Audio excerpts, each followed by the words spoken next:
Hello friends, तो मेरा channel please पहले लाइक और सब्सक्राइब कर दीजिए ताकि आपको हर solved paper UP TET C TET TGT PGT हर चीज़ से रिलेटेड आपको पिछले ईयर्स के क्वेश्चन पेपर सॉल्व मिलेंगे और हर छोटे बड़े नोट्स भी मिलेंगे जो आपके बहुत यूज़फुल रहेंगे। तो चलिए मैं आपको सबसे पहले हम लोग ये सॉल्व करेंगे। 2018 का क्वेश्चन पेपर है, 18 नवंबर को जो हुआ था। तो देखिए इसमें सबसे पहले क्वेश्चन है चाइल्ड डेवलपमेंट एंड पेडागोजी, जो कि बहुत इंपॉर्टेंट है। देखिए सबसे पहला क्वेश्चन क्या है, Kohler wanted to prove the learning is. तो कोलर क्या प्रूव करना चाहते थे कि लर्निंग क्या है। इसमें देखिए 4 ऑप्शंस दिए हैं, ठीक है।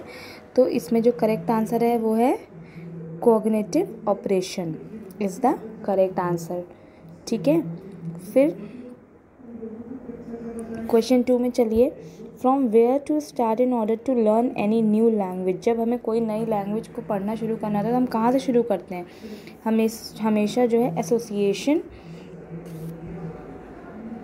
Between letters and words. तो यहाँ पर आंसर जो है ए नंबर 1 वाला 1 सही रहेगा, ठीक है। Which type of students are included in inclusive class. तो इसका सही ऑप्शन है option 2, that is general and specific students.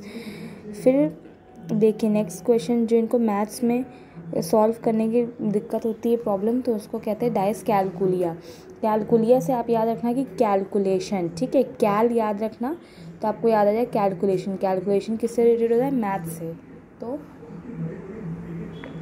आपको याद रहेगा ये चीज़, ठीक है। फिर हमारे नेक्स्ट ऑप्शन पे चलते हैं। फिर नेक्स्ट क्वेश्चन जो है इसमें ये है कि सक्सेसफुल जो इंक्लूजन होता है तो वो किसकी वजह से होता है, सेंसिटाइजेशन। यानी कि अगर हम किसी बच्चे में कुछ नए गुण डालने कुछ सिखाना चाह रहे हैं तो बच्चा क्या करेगा, सबसे पहले टीचर को कॉपी करता है। तो इमिटेशन एक अच्छा रोल प्ले करता है। फिर इसमें नेक्स्ट क्वेश्चन है देखिए, फिर हमारा है नेक्स्ट क्वेश्चन जो है क्वेश्चन 7। क्वेश्चन 7 क्या कह रहा है कि which is the correct sequence of cognitive domain. यानी कि कौन सा सीक्वेंस कॉग्निटिव डोमेन में करेक्ट है। तो इसमें जो सही ऑप्शन है वो है, सबसे पहले हम नॉलेज करते हैं, फिर कॉम्प्रीहेंड करते हैं, अप्लाई करते हैं, एनालाइज करते हैं, सिंथेसाइज करते हैं, फिर हम इवेलुएट करते हैं। तो इसमें सही ऑप्शन है ऑप्शन 4। फिर क्या है, which of the following is not a quality of good teaching. अगर अच्छी टीचिंग नहीं तो क्या है कि गुड टीचिंग क्वालिटी नहीं है तो वो ऑटोक्रेटिक। टीचर को कभी ऑटोक्रेटिक नहीं होना चाहिए, यानी कि सिर्फ खुद की नहीं करना चाहिए, बच्चों को भी देखना चाहिए, ठीक है। फिर इसमें नेक्स्ट क्वेश्चन है, expectancy theory of motivation has been given by. तो ये किसने दी थी, विक्टर व्रूम ने।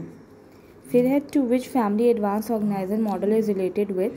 तो यहाँ इसका सही ऑप्शन होगा इंफॉर्मेशन प्रोसेसिंग, ठीक है, option 3।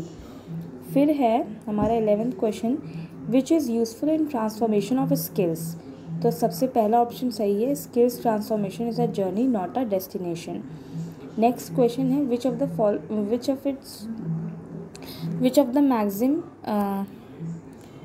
The maxim of teaching from following. तो इसमें क्या है, definite to deduction.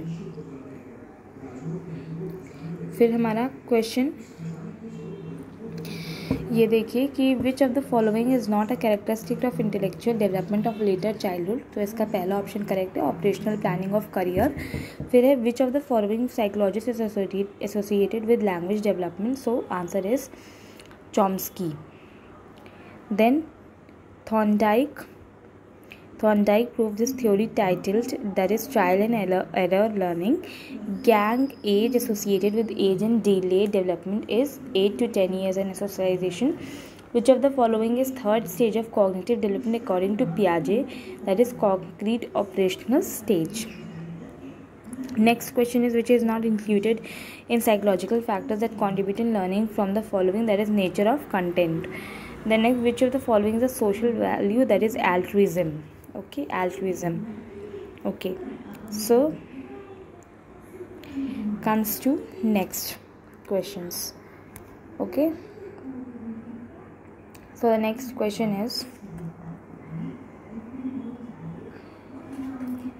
First step of micro teaching is cycle. इस क्वेश्चन को देखेंगे। That is first step of micro teaching cycle is introduction. जब भी टीचर पढ़ाती है सबसे पहले क्या करती है, इंट्रोड्यूस करती है। फिर है which of the following is not included in teaching of understanding level, that is comparison. For educational reforms effective decentralization is possible by, that is correct option is A, B and C. फिर next question is a student is reading someone called him by his name by following sensation he could be respond। अगर किसी बच्चे को, एक student को अगर उसने आवाज़ दे के बुलाई तो सबसे पहले बच्चा कैसे सुनेगा, ऑडिटरी यानी कि ऑडियो मतलब सुनने के, उससे पहले उसकी आवाज़ पे ध्यान देगा ना। फिर क्वेश्चन है what is the age of operational stage in पियाजे theory, that is 2 to 7 year, 2 से 7 ईयर्स की। फिर है backward exploration and means and analysis are examples of which of the following. तो इसका सही है heuristics. Curves of learning give graphic representation of the amount, rate and limit of improvement brought about by practice. Who said this, that is Ebbinghaus. Which of them is not included in Thorndike's primary level of learning from following law of associative shifting? Conditioned response theory lays emphasis on behavior. The other name of operant conditioning है instrumental conditioning. Which of the following is not a characteristic of learning, that is learning is directly observed. फिर ये हिंदी का portion है। हिंदी के portion में क्या है कि भाई कोई भी क्वेश्चन जो है सेम नहीं होता, बस उसमें ये कि आपको उपसर्ग क्या होता है पता होना चाहिए, कविताएं पता होनी चाहिए, विच्छेद, संधि विच्छेद, रचनात्मक के नाम पता होने चाहिए, पुल्लिंग स्त्रीलिंग, इन सब के बारे में अगर आपको जानना है तो मेरे चैनल से जुड़े रहिए। मैं उसकी भी वीडियो बनाऊँगी और अच्छे से प्रिपेयर करवाऊँगी, ठीक है। फिर हिंदी में ये क्वेश्चन हैं, देखिए, और जिसमें टिक है ना वही राइट आंसर है।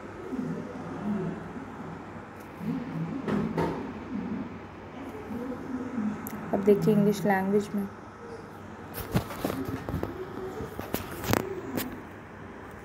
इंग्लिश लैंग्वेज में क्या होता है, कभी भी कोई भी क्वेश्चन निर्धारित नहीं होता, वो आपको प्रीपोजिशन, एडवर्ब, टेंसेस ये सब प्रिपेयर करने होते हैं। तो उससे रिलेटेड आप चीज़ों को, सेंटेंसेस को समझेंगे और तभी टिक कर पाएंगे सही उत्तर, ठीक है। तो आप लोग देखिए। अब देखिए यहाँ पर which are the following words is a material noun. तो यहाँ पर जो इसका सही आंसर होगा वो होगा 1 और 3, एयर एंड क्लास। ये क्या है, is a material noun. Which of the following words is an abstract noun. तो इसका जो सही आंसर होगा connection. Which of the noun is adversity. So इसका सही आंसर होगा abstract noun. Which of the following sentences, which part of speech is word hard in sense he is working hard? So in this option 2, adverb.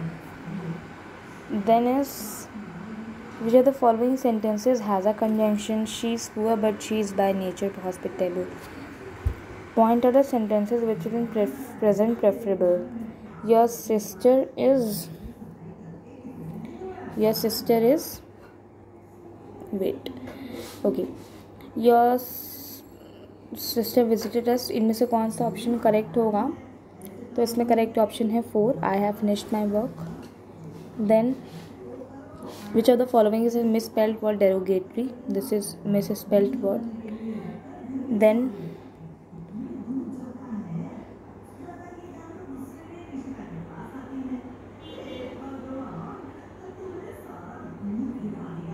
देखिए, अब इसमें आप देखिए,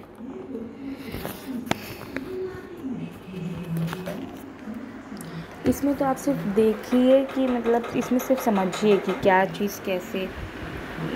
तो जो 70 का राइट आंसर है वो है आंसर 4, प्रॉपर नाउन। और जो 71 का है वो भी फर्स्ट है, ठीक।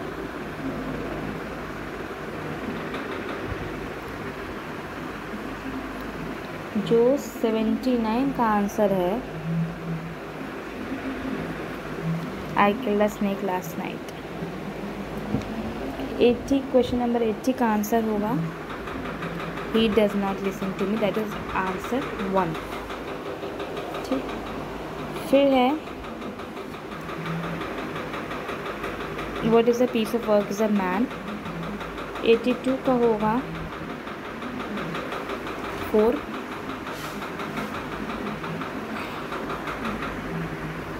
जो मार्क किया है वो सब राइट आंसर्स हैं।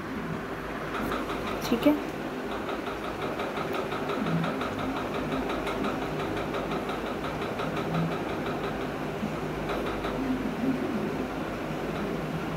वन होगा इसका,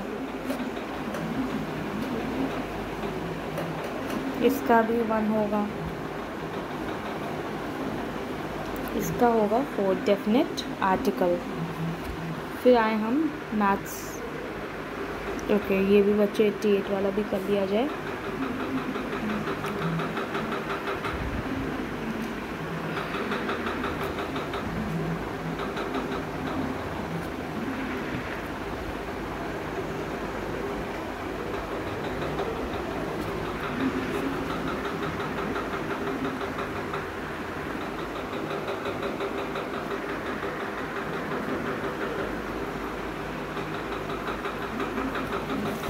इसमें जो मैं मार्क करती आ रही हूँ बस वही आंसर्स करिएगा। ठीक है, या मतलब आप देखते जाइए।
इसमें जितने भी मार्क बना वो सब राइट आंसर्स हैं। और भी किसी भी क्वेश्चन, किसी भी सब्जेक्ट से रिलेटेड आप क्वेश्चन पेपर चाहिए ना, तो मेरे चैनल में आप कमेंट करके ज़रूर, वीडियो में कमेंट करके बताइएगा कि आपको जिस चीज़ से भी रिलेटेड चाहिए। ठीक है,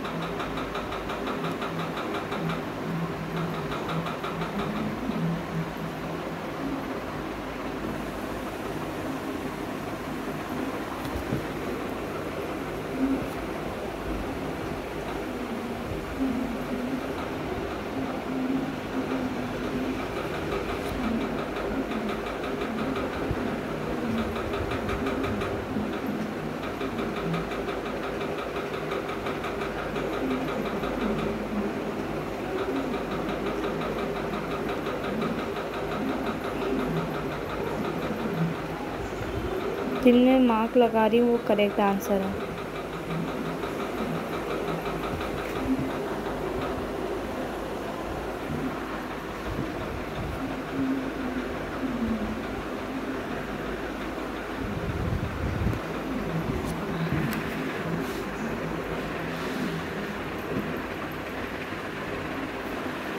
मेरे चैनल को लाइक और सब्सक्राइब कर दीजिएगा। Bye bye.